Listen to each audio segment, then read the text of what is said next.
Generation Iron fans, this is Fred Biggie Smalls. Today we're going to look to do a complete back workout, working everything in the posterior chain from your traps all the way down to your spina erectors, latissimus, rhomboids, everything in between to get your back feeling incredibly thick, full, and full blown. We're going to start with rack deadlifts. We're going to go over to close grip pull-ups. We're going to do my favorite machine, hammer low rows, and then we're going to finish up with some pent lay rows. So stay tuned, watch this video so you can get the back development that you all desire.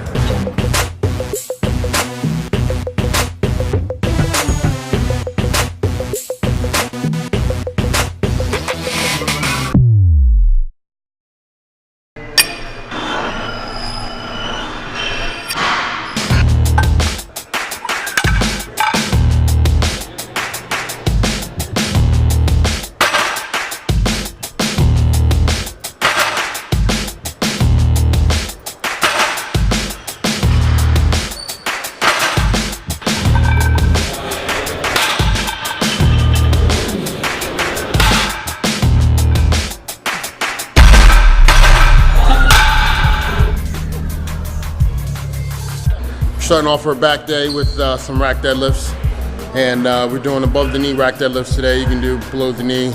Today we're doing above the knee to emphasize the upper portion of the back. Really put a lot of emphasis on the mid-trap area. And when you're at the top, you'll notice that I fully retract my shoulders at the top, really squeezing my upper back and pushing through my hips as I come up.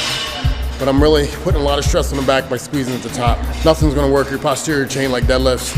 All we're doing is just specifying the upper portion of the deadlift to take the length out of it. I love this exercise.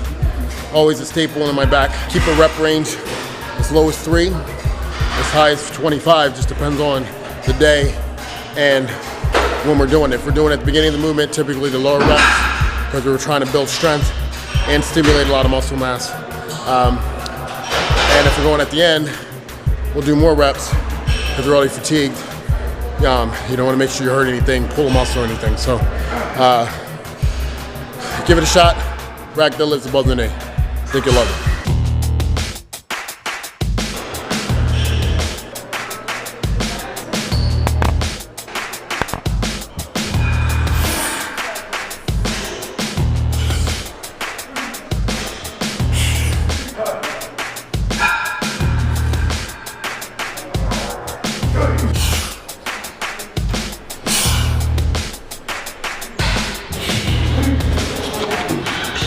Doing close grip pull-ups.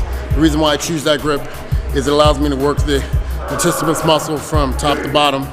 When I go wide, I tend to only work the upper posterior of the latissimus. When I'm doing underhand, I'm working more the lower anterior. But by doing close grip, I like to work the entire latissimus muscle. It gives me the greatest range of motion.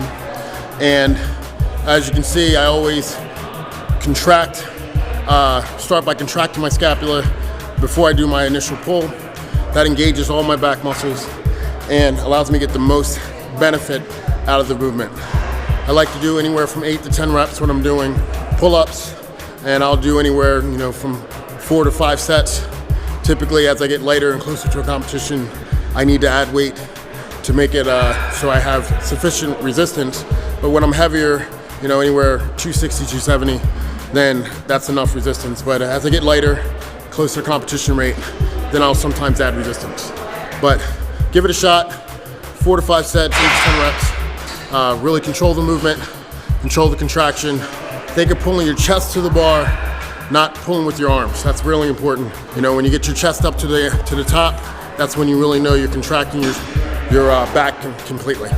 So it's another tip from Biggie. Hope you like it. See you at the next exercise.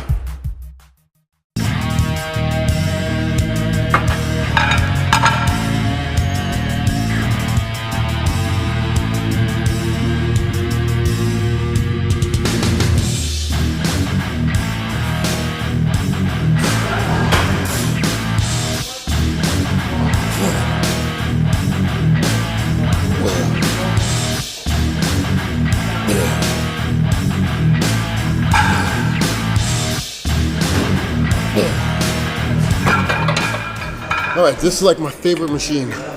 I love this machine. It's a hammer low row. Nothing hits the lower lats like this. Really create a lot of lower lat thickness, so when you're going from the back and they're judging you on stage and you spread your lats, you're from top to bottom, you're creating equal thickness in the muscle. All you really need to do is keep the elbows in, retract the shoulder blades when you start the motion. That's what most back exercises. And I like to do, anywhere between 4 to 5 sets, 10 to 12 reps.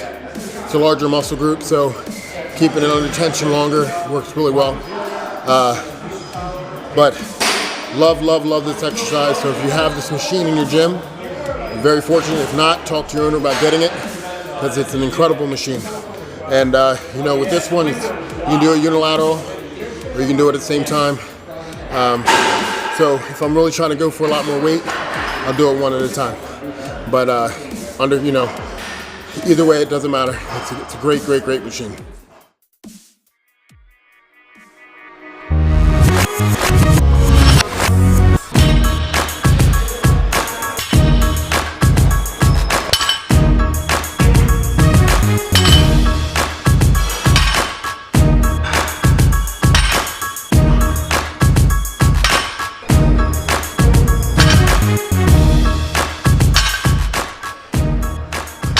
All right, so those are called patelet rows, and they mimic very similar to a bent over row. But the purpose for doing these is to really focus on the strong contraction and take out any momentum that's involved that you typically get from the bounce when you're doing a bent over row. I do bent over rows, reverse grip, overhand grip, but nothing controls the contraction like doing these. They're taken from a dead stop off the ground, really focuses on a strong contraction through your latissimus muscle and really create a lot of thickness through your back.